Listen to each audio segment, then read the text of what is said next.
শঙ্কৰ গুৰু হৰি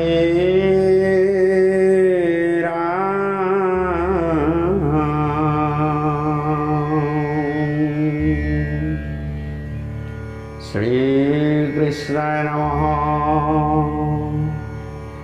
কৃষ্ণায়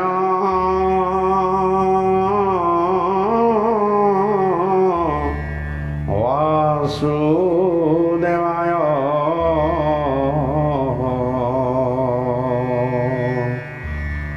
দৈবকী নন্দনায়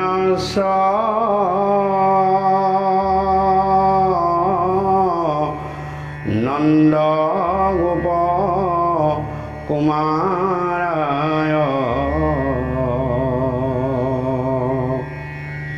গোবিন্দায় নমো নমঃ। নমঃ পঙ্কজনাভায়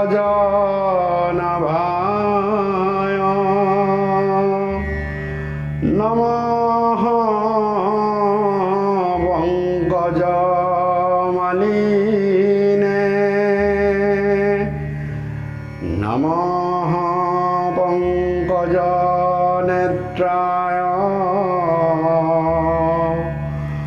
নমস্তে পঙ্কজঙ্ঘায়।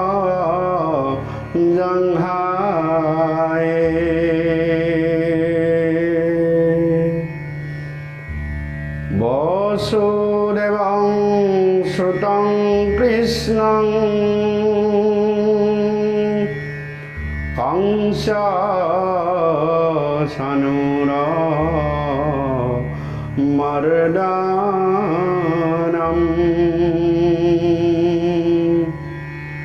দৈবকী হৃদয়ানন্দং কৃষ্ণ বন্দে জগদ্গুরু। হরে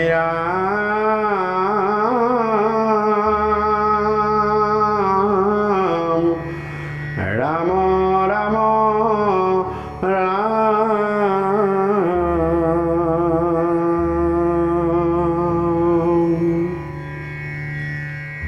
মূকং করোতি বাচালং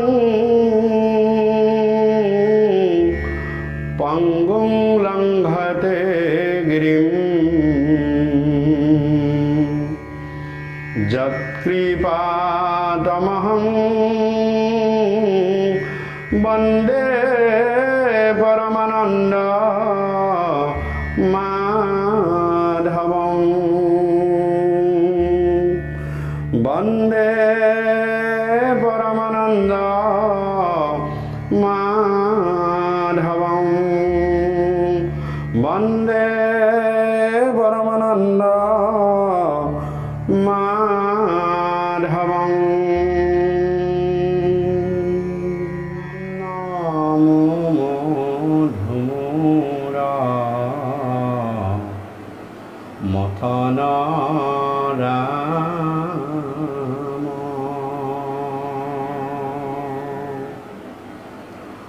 অরাম সংহার তাপক রায়ুপহাম নমো ধুমুরা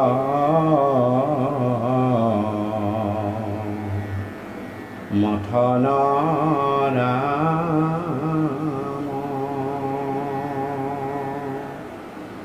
হরাম সংহার তাপক রায়ুপ। হে হাউচলি বাবা নবানকে নমস্কাৰ। জয়তে মোৰ দুজনা গুৰুৰ দুখানীয় শৈশীচন স্মৰণ কৰি সেৱন কৰি বন্দন কৰি আজি কীৰ্তন ঘোষা পাঠ আৰু তত্ত্বকথা আলোচনাৰ আজি 30 নম্বৰ খণ্ডটি আজি আলোচনাৰ কাৰণে আপোনাৰ সবৰ মাজলৈ আহিছোঁ। আৰু আজিৰ এই খণ্ডটি প্ৰহ্লাদ চৰিত্ৰৰ চতুৰ্দশ ঘোষাটি পাঠ আৰু আলোচনাৰ কাৰণে আমি আগবাঢ়িছোঁ। আৰু ঘোষাটিৰ মাজেৰে মোৰ দয়ালু কৃপালু গুৰুজনাই আমাক এই কথা জনাইছে যে হে ঈশ্বৰ প্ৰণাম পুৰুষ অনাদি ৰাণী প্ৰভু ভগৱন্ত, হে ঈশ্বৰ মধু আৰু মোৰ নামৰ দৈত্য বিনাশকাৰী প্ৰভু ভগৱন্ত, তুমি আমাৰো এই সংসাৰৰ যি মধুময় ৰিপু আছে, যি মধুময় মায়া আছে, সেই মধুমতী মায়াক তুমি বিনাশ কৰা। আমি মোৰ নামৰ দৈত্যৰ প্ৰকোপত আমি যি সংসাৰ সাগৰত পৰি আমি কক-বকাই আছোঁ, সেই দৈত্যবোৰ তুমি বিনাশ কৰি আমাক এই সংসাৰ সাগৰৰ পৰা উদ্ধাৰ কৰা। এইদৰে মোৰ দয়ালু কৃপালু গুৰুজনাই ঘোষাবাগীৰ মাজেৰে আমাক জনাইছে আৰু গুৰুজনাৰ এই বাণীকেই সাৰোগত কৰি আমিও ভগৱন্তৰ অভয় দুখানী শ্ৰীচৰণত সেৱা ভাগি জনাইছোঁ। তাৰ লগে লগে আপোনাৰ খবৰ শ্ৰীচৰণতো আমি শতকোটিবাৰ প্ৰণাম জনাই আজিৰ এই ঘোষাভাগীৰ মাজলৈ আমি আগবাঢ়ি আহিছোঁ। হে হৰি ৰাম শুনিয়া পাছে দৈত্য শিশু যাক,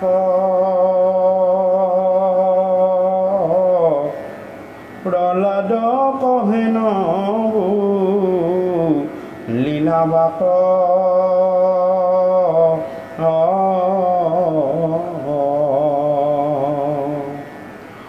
অৰামন্তে কপুৰে থা মহাভাগ,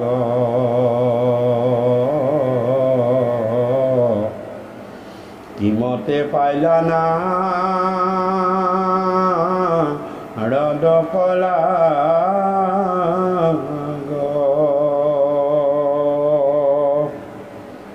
হিৰাম কহিলা ঋষিকে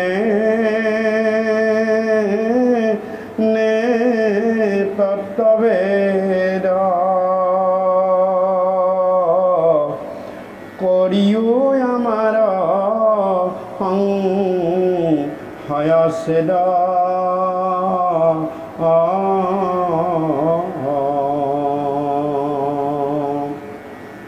দৈত্য শিশুসকলে গুৰু সন্দামৰ্কৰ আশ্ৰমত প্ৰহ্লাদৰ মুখৰ পৰা এই ভাগৱতৰ মহাতত্বৰ কথাবিলাক, ভাগৱত ধৰ্মৰ এই আদৰ্শবিলাকৰ কথা শুনি তেওঁলোকৰ মনত বহুত সংশয় উপজিল। তেওঁলোকৰ মনত নানান ধৰণৰ প্ৰশ্নই আৱৰি ধৰিব ধৰিলে আৰু সেই সংশয়ৰ মাজতেই প্ৰহ্লাদক দৈত্য শিশুসকলে সুধিলে, হে ৰাজকুমাৰ, তুমিতো অন্তেশপুৰতেই থাকা, তুমি কেতিয়াওতো বাহিৰলৈ ওলাই সোমাই নুফুৰা আৰু তোমাৰ অন্তেশপুৰত দেৱৰ্ষি নাৰদ কেনেদৰে প্ৰৱেশ কৰিলে আৰু ইমান কথা দেৱৰ্ষি নাৰদে তোমাক অন্তেশপুৰত ক'বলৈ কেনেকৈ সুবিধা পালে? এই কথালৈ আমাৰ মনত বহুত সংশয় হৈছে যে তোমাৰ কথাবিলাক আমি যদিও বিশ্বাসত লৈছোঁ, কিন্তু এই সংশয়বিলাকেও আমাক মাজে মাজে আমনি কৰি আছে।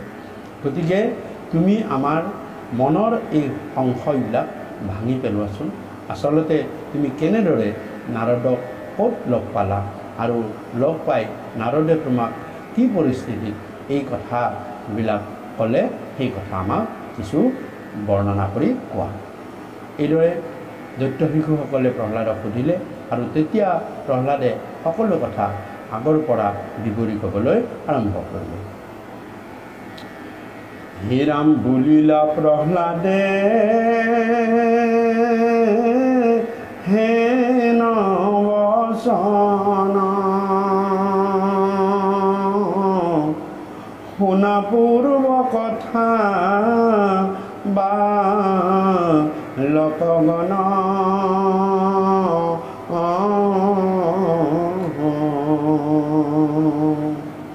হে ৰাম জয়খানি পিতৃত পশ্চাৎ বৈলা, দেখি দেৱগণ সংশয় ভৈলা, অৰাম জানিল পিতৃক খাইলে গৈ নগৰ বেঢ়িয়া লগাইল জুই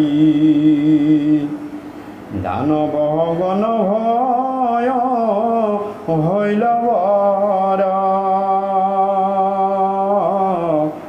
পুত্ৰ ভাৰ যায়েৰি দি ললবৰ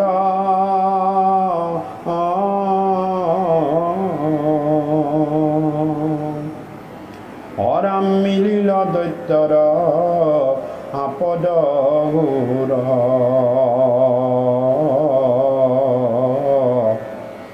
ইন্দ্ৰে ধৰি নিলা মাতৃকম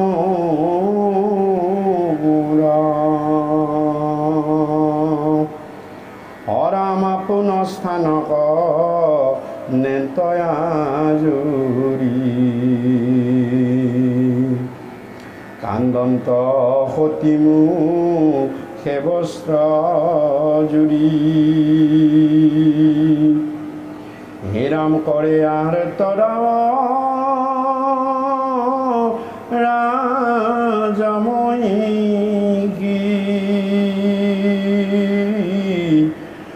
দেখিয়া বুলিলা না ৰদৰিখি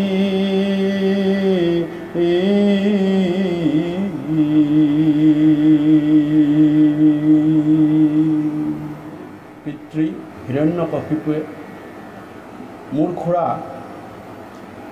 হিৰণ্যাক্ষৰ বধৰ প্ৰতিশোধ ল'বলৈ যেতিয়া তেওঁ মন্দৰগিৰি পৰ্বতলৈ তপস্যা কৰিবলৈ গৈছিল আৰু তেতিয়া দেৱতাসকলে দেখিলে যে মোৰ পিতৃ হিৰণ্যকশিপুৱে সেই মন্দৰগিৰি পৰ্বতত দুৰ্ঘোৰ তপস্যাত বহিছে আৰু তেতিয়া দেৱতাসকলৰ মনত ভয় হ'ল যে এই হিৰণ্যকশিপুৱে এই তপস্যাত সাধনাত যদি সিদ্ধি কৰে তেতিয়াহ'লে তেওঁ আহি পোনেই আমাৰ এই স্বৰ্গৰাজ্য কাঢ়ি ল'ব গতিকে তেওঁ অহাৰ আগতেই আমি তেওঁৰ ৰাজ্য গৈ আক্ৰমণ কৰোঁ তাৰোপৰি তেওঁৰ এতিয়া আৰু বল শক্তি নাই তেওঁ পুনৰ যে আৰু প্ৰাণ পাব তাৰ কোনো নিশ্চয়তা নাই কাৰণ তেওঁৰ সমস্ত শৰীৰ ইতিমধ্যে উয়ে মাটি তুলি একেবাৰে ভিটা কৰি পেলালে তেওঁৰ শৰীৰ বুলিবলৈ একো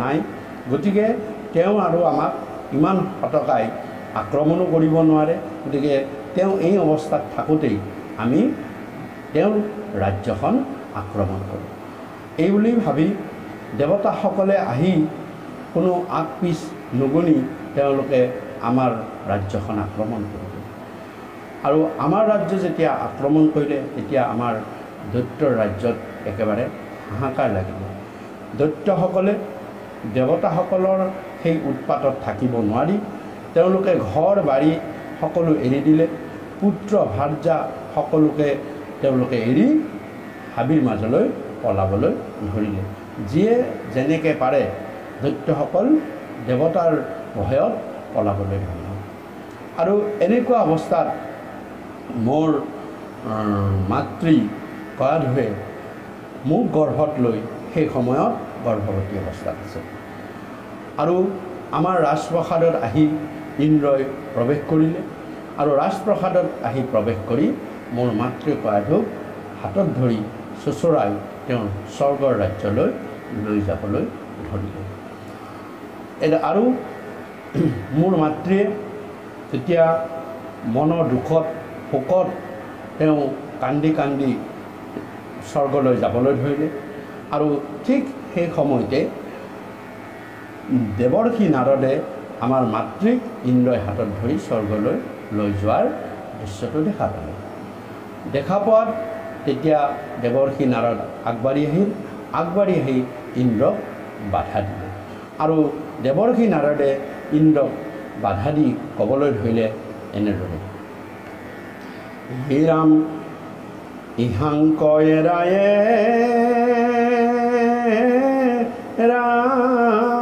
সুৰপতি হে ৰাম নামেকে পৰ স্ত্ৰী আৰু মহাসতী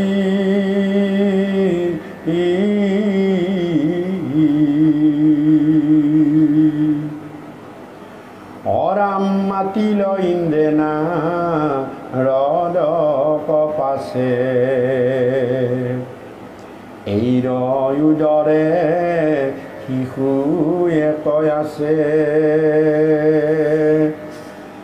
তাংক মাৰি দিব এই কমেলানি শুনিয়া নাৰদে লীলাবাণী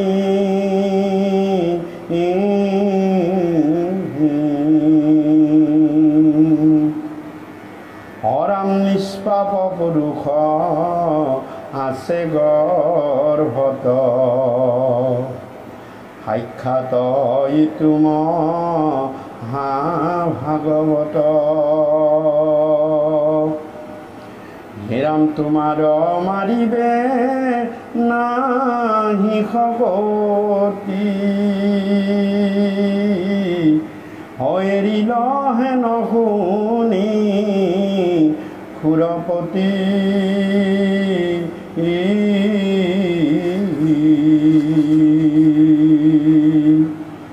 যে নাৰদে ইন্দ্ৰক এনেকুৱা এটা অৱস্থাত দেখি তেতিয়া আগবাঢ়ি আহি নাৰদে ক'বলৈ ধৰিলে, হে দেৱৰাজ, হে খুৰপতি, তুমি এইটো বহুত ভুল কাম কৰিছা, তুমি মহাপাপৰ কাম কৰিছা। কাৰণ প্ৰথম কথা হ'ল পৰৰ স্ত্ৰীৰ হাতত পৰপুৰুষে কেতিয়াও ধৰিব নাপায়। তাতে তুমি দেৱৰাজ দেৱতাসকলক তুমি প্ৰতিনিধিত্ব কৰিছা। তোমাৰ গাত সমস্ত দৈবিক গুণৰ প্ৰয়োভৰ আছে। দেৱতাসকলে হ'লেও বা মনুষ্য হ'লেও কোনো পৰস্ত্ৰীৰ হাতত ধৰাটো নীতি নিয়ম নহয়, ই অধৰ্ম অনীতিৰ কাম। গতিকে প্ৰথম কথা পৰস্ত্ৰীৰ হাতত তুমি ধৰিছা, তাৰোপৰি যিগৰাকী স্ত্ৰীৰ হাতত তুমি ধৰিছা তেওঁ মহাসতী। মহাসতীৰ প্ৰণাম কৰিব লাগে পুৰুষসকলে হ'লেও, আৰু পৰস্ত্ৰীৰ হাতত কেতিয়াও স্পৰ্শ কৰিব নেলাগে। গতিকে এওঁক তুমি সোনকালে এৰি দিয়া।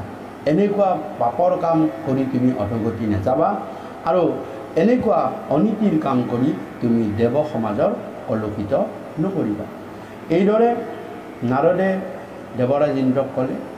তেতিয়া দেৱৰাজ ইন্দ্ৰই ক্ৰোধ কৰিয়েই দেৱৰ্ষি নাৰদকো তাৰ প্ৰতি উত্তৰ দিলে যে, হে দেৱৰ্ষি, ইতিমধ্যে হিৰণ্যকশিপুৱে গোটেই শৰীৰ উয়ে মাটি তুলি ভস্ম কৰি দিলে।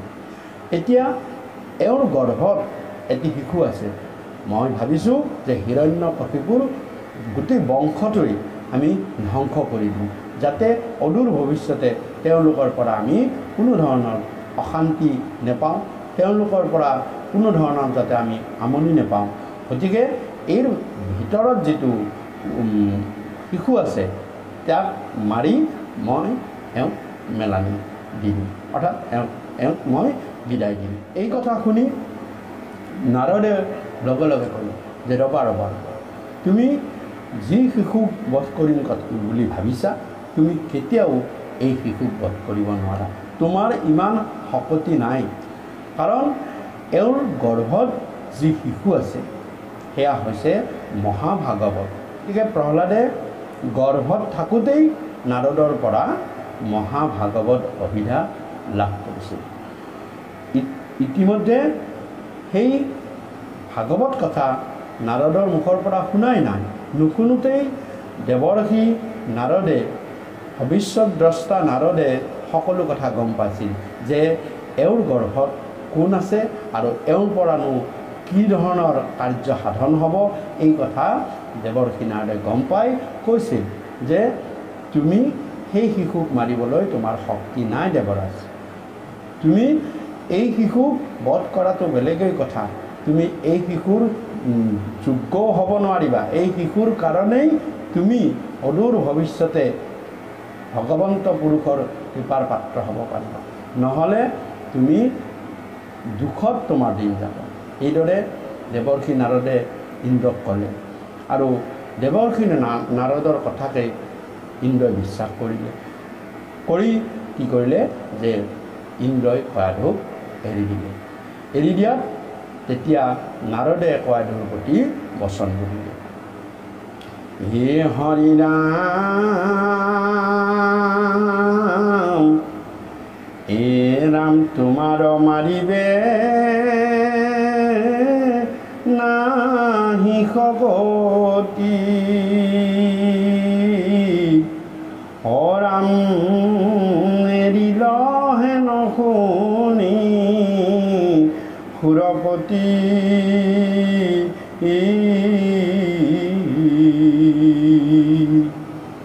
হৰাম মাতৃক পাছে দক্ষিণ কৰি, গৈলন্ত স্বৰ্গক মুক সাদৰি। আৰু মাতৃক সুৰপতিয়ে অৰ্থাৎ ইন্দ্ৰই প্ৰদক্ষিণ কৰি প্ৰণাম কৰিলে। তেওঁ নাৰদৰ পৰা জানিলে যে এওঁ মহাভাগৱত গৰ্ভত ধাৰণ কৰিছে, গতিকে এওঁ পৰম মহিয়সী নাৰী, গতিকে মহিয়সী নাৰীৰ প্ৰতি ইন্দ্ৰই যথোচিত সন্মান প্ৰদৰ্শন কৰি তেওঁক এৰি দি তেওঁ নিজৰ ভুলৰ কথা স্বীকাৰ কৰি ইন্দ্ৰই পুনৰ স্বৰ্গলৈ গুচি গ'ল। তেতিয়া নাৰদে কয়াধুক ক'লে, হে দেৱী তুমি ইমান ভয় কৰিব নেলাগে, তুমি মোৰ লগত মোৰ আশ্ৰমলৈকে আহা। হৰাম মাতৃক দেখি আশ্ৰমত ধন্য আশ্বাস কৰিয়া বুলিবে লৈল,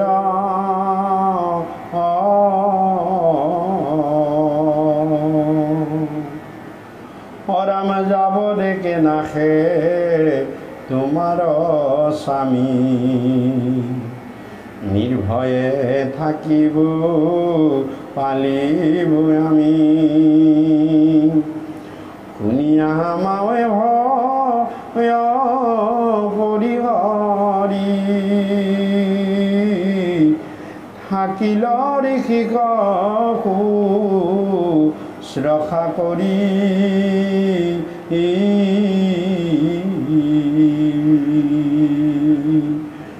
তেতিয়া নাৰদে কয়াধুক অৰ্থাৎ প্ৰহ্লাদৰ মাতৃক কলৈ আহিলে নিজৰ আশ্ৰমলৈ লৈ আহিল। আৰু আশ্ৰমলৈ লৈ আহি মোৰ মাতৃক অৰ্থাৎ প্ৰহ্লাদে কৈছে যে শিশুসকলক যে মোৰ মাতৃক নাৰদে সেই আশ্ৰমতেই ৰাখিলে। আৰু আশ্বাস বচন বুলি তেওঁ ক'লে যে তুমি কোনো চিন্তা নকৰিবা, তুমি আনন্দ চিত্তে নিশ্চিন্ত মনে তুমি মোৰ আশ্ৰমত থাকা, তোমাক কোনেও একো ক্ষতি কৰিব নোৱাৰে। যিমান দিনলৈ তোমাৰ স্বামী তপস্যাত সাধনাত সিদ্ধি লাভ কৰি ঘূৰি নাহে, সিমান দিনলৈ তুমি মোৰ এই আশ্ৰমতেই থাকা। আৰু নাৰদৰ এই কথা শুনি কয়াধুৱে বৰ ভাল পালে আৰু ভাল পাই তেওঁ নিশ্চিন্ত মনে নাৰদৰ আশ্ৰমতেই থাকিবলৈ ল'লে। তেওঁ নাৰদক নিজৰ পিতৃ জ্ঞান কৰি তেওঁক সেৱা শুশ্ৰূষা কৰিলে আৰু নাৰদেও নিজৰ জীয়ৰীৰ দৰে তেওঁৰ আশ্ৰমতেই লালন পালন কৰিলে। ও হৰিৰাম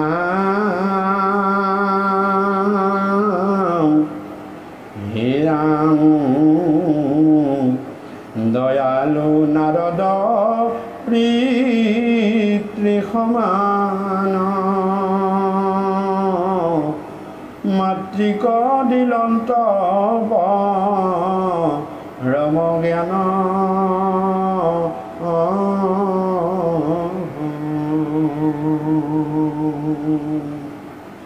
হৰাম ভক্তিৰ লক্ষণ হব কহিল, গৰ্ভত মুকয়ো দেখ দিল, যে আশ্ৰমত মাতৃ থাকিল আৰু মাতৃ গৰ্ভত মই থাকিলোঁ আৰু মোৰ সেই দয়ালু নাৰদ মোৰ পিতৃৰ সমান আৰু মোৰ মাতৃক তেওঁ বহুত দয়া কৰি মৰম কৰি স্নেহ কৰি আদৰ কৰি তেওঁ কি কৰিলে পৰম জ্ঞান প্ৰতিদিনে দি যাবলৈ ধৰিলে।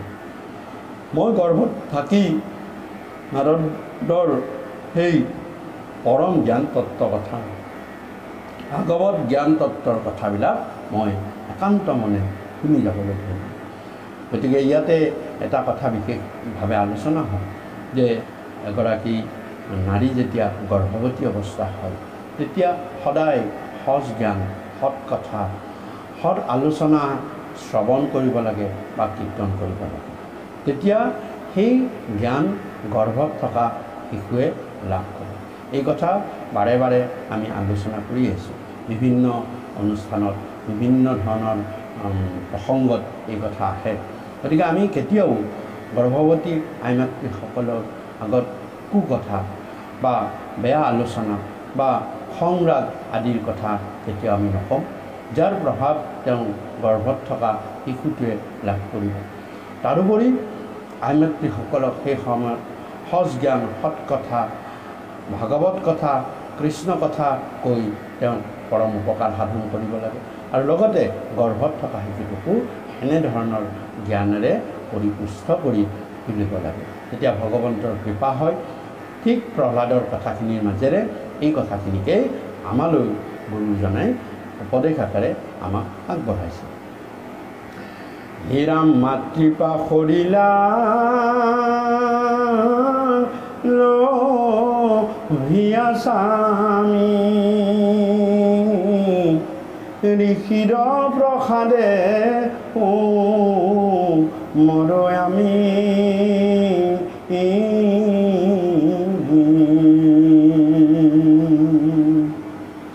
অৰাম কহিলোঁ তোমাক হবে স্বৰূপ জানিহিয়ে চিন্তা কৃষ্ণৰ ৰূপ ৰাম আতপৰে ধৰ্ম লোকত নাই কেতিখনে পৰে নিকাই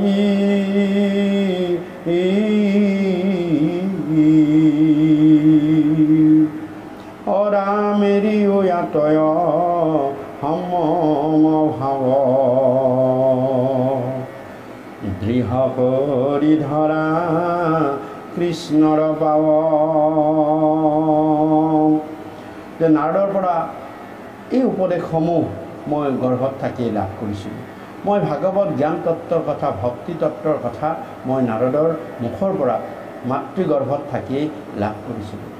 যেতিয়া মোৰ পিতৃয়ে তপস্যাত সাধনাত সিদ্ধি লাভ কৰি তেওঁ সম্পূৰ্ণ বলৱান সুস্থৱান ঐশ্বৰ্যৱান হৈ তেওঁ ঘূৰি আহিলে আৰু মাতৃয়ে যেতিয়া পুনৰ পিতৃক লগ পালে তেতিয়া মাতৃয়ে মায়া মোহত বন্দী হৈ গ'ল আৰু মায়া মোহত বন্দী হৈ গৈ তেওঁৰ গুৰুৰ সেই উপদেশ তেওঁলোক পাহৰি গ'ল।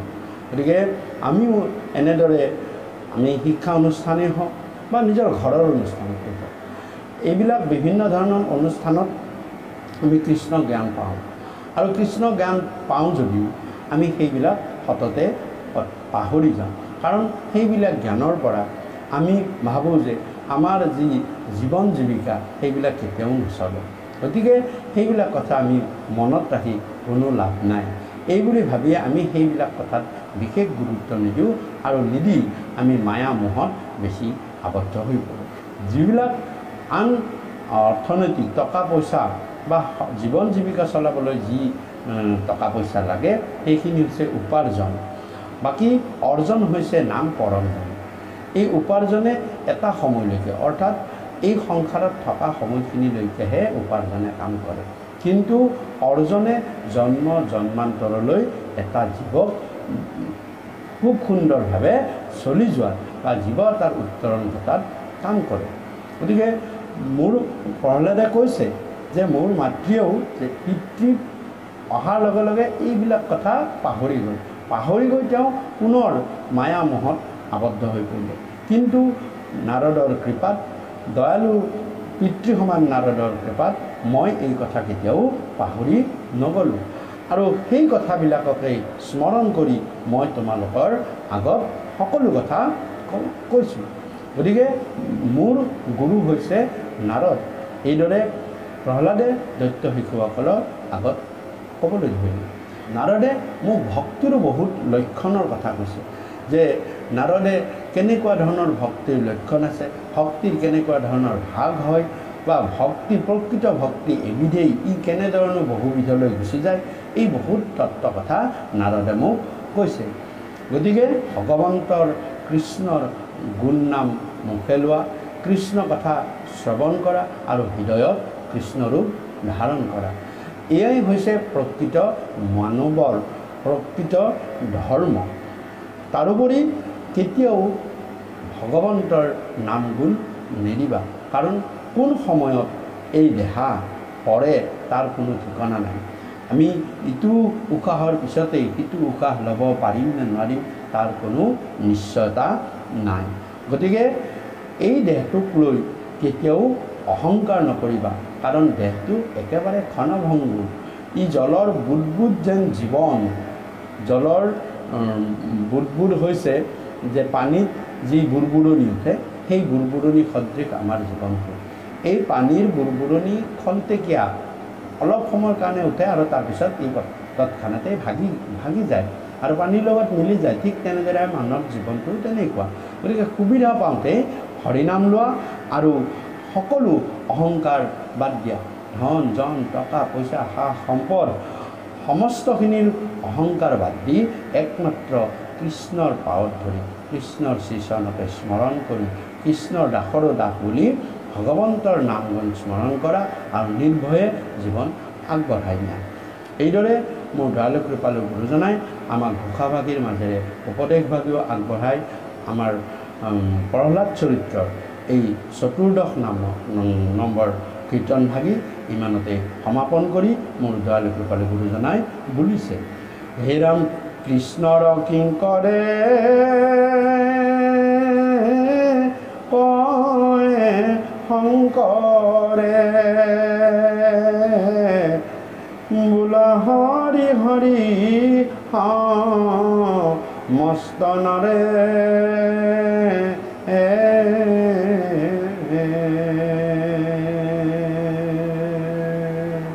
কৃষ্ণ। যে মোৰ দয়ালু কৃপালু গুৰুজনাই এনেদৰে উপদেশ আকাৰে আমাক কীৰ্তন ঘোষাৰ এই প্ৰহ্লাদ চৰিত্ৰৰ চতুৰ্দশ নম্বৰ ঘোষাটি ইমানতে সমাপন কৰিছে।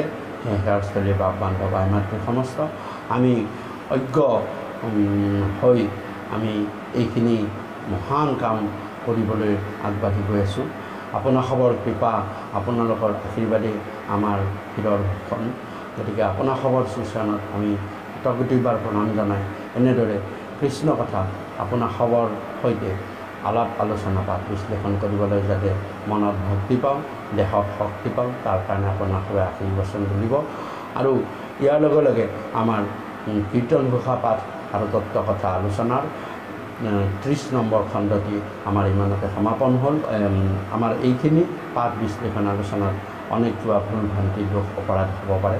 সৰ্ব অপৰাধ আপোনালোকে মূল্যায়ন কৰিব আৰু কৃষ্ণ কথা অমৃতহেন জানি মানি এই কথা কৃষ্ণ আনন্দেৰে শ্ৰৱণ কৰি আমাক শ্ৰৱণানন্দে কৃতাৰ্থ কৰিব। কৃষ্ণ কৃষ্ণ কৃষ্ণ।